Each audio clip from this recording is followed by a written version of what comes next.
പേവിഷബാധയ്ക്കെതിരായ oral rabies vaccine നിർമ്മാണം അവതാളത്തിൽ. കേരളം സ്വന്തമായി വികസിപ്പിക്കുന്ന വാക്സിൻ എന്ന പേരിൽ ആരംഭിച്ച പദ്ധതി 2 വർഷം പിന്നിടുമ്പോഴും എങ്ങും എത്തിയില്ല. 2023 ബജറ്റിൽ 5 കോടി വകയിരുത്തിയ പദ്ധതി 5 വർഷത്തിനുള്ളിൽ പൂർത്തീകരിക്കുമെന്നായിരുന്നു സർക്കാർ അവകാശവാദം.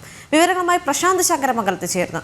പ്രശാന്ത്, പേവിഷബാധയ്ക്കെതിരായ ഓറൽ റാബീസ് വാക്സിൻ നിർമ്മാണം ഇപ്പോൾ അവതാളത്തിലായിരിക്കുകയാണ്. അവിടെ നിന്ന് ലഭിക്കുന്ന ഏറ്റവും പുതിയ വിവരങ്ങൾ എന്തൊക്കെയാണ്?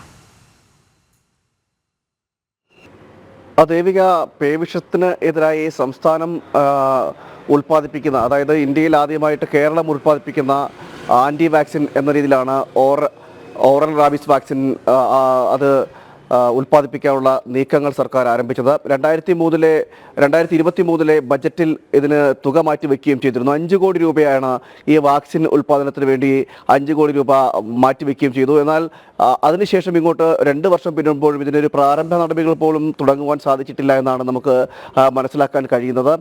അതായത് ഇതിൻ്റെ പരീക്ഷണവും അടക്കമുള്ള കാര്യങ്ങൾ തോന്നക്കര വൈറോളജി ലാബിലായിരുന്നു നടത്താൻ ഉദ്ദേശിച്ചിരുന്നത്. അവിടെ നിന്നും പിന്നീട് ഇത് വ്യാവസായിക അടിസ്ഥാനത്തിലോ അല്ലെങ്കിൽ ആശുപത്രിയിലേക്ക് എത്തിക്കുന്ന രീതിയിൽ മരുന്ന് ഉൽപ്പാദിപ്പിക്കുന്നത് പാങ്ങോട് നിന്നുമായിരുന്നു.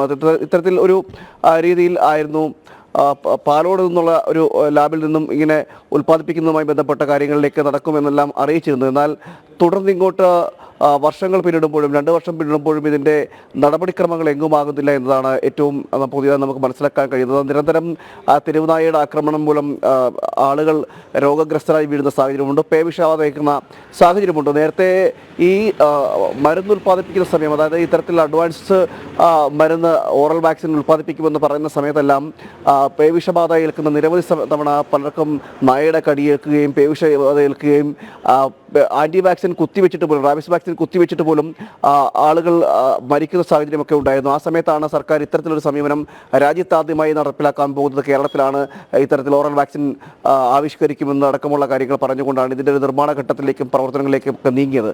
എന്നാൽ തുടർന്ന് ഇങ്ങോട്ട് എങ്ങും എത്താതെ പോകുന്ന സാഹചര്യം ഉണ്ടായിരുന്നു. നമുക്കറിയാം, കഴിഞ്ഞ ദിവസം പോലും ഒരു കുട്ടിക്ക് ആൻറ്റി വാക്സിൻ എടുത്തിട്ട് പോലും പേവിഷബാധ വരുന്ന സാഹചര്യവും മരിക്കുന്ന സാഹചര്യമൊക്കെ ഉണ്ടാകുകയും ചെയ്തിട്ടുണ്ട്. ഇപ്പോഴാണ് ഈ ഒരു സാഹചര്യത്തിലാണ് ഇത്തരത്തിൽ കേരളം ആവിഷ്കരിക്കാൻ പോകുന്ന വാക്സിനെ പറ്റിയുള്ള ഒരു അന്വേഷണവും അതിൻ്റെ എന്തു സംഭവിച്ചു എന്നടക്കമുള്ള കാര്യങ്ങളുമായി ഒരു ചർച്ച നടക്കുന്നത്. എന്തായാലും വലിയ രീതിയിൽ കൊട്ടിഘോഷിച്ചാണ് ഇത് നടത്തിയത്. അന്ന് KN ബാലഗോപാൽ ധനമന്ത്രി ഇതിൽ 5 കോടി രൂപ മാറ്റിവെക്കുകയും ഒക്കെ ചെയ്തിരുന്നു. ഉടൻ തന്നെ 5 കൊല്ലത്തിനുള്ളിൽ, 5 വർഷത്തിനുള്ളിൽ ഇത് എല്ലാം നിർമ്മാണങ്ങളടക്കം പൂർത്തിയാക്കി അത് ആശുപത്രിയിൽ എത്തിക്കാൻ സാധിക്കുമെന്നടക്കമുള്ള വിശ്വാസത്തോടു കൂടി തന്നെയായിരുന്നു ആരംഭിച്ചതെങ്കിൽ ഇപ്പോൾ എങ്ങും എത്താതെ പോകുന്നു എന്നാണ് നമുക്ക് മനസ്സിലാക്കാൻ കഴിയുന്നത്. അതിൻ്റെ നിർമ്മാണ പ്രവർത്തനങ്ങളുടെ തുടക്കത്തിൽ ഏത് ഘട്ടത്തിലാണോ ഉണ്ടായിരുന്നത്, സമാനമായ ഘട്ടത്തിൽ തന്നെയാണ് ഇപ്പോഴും അത് തുടരുന്നത്.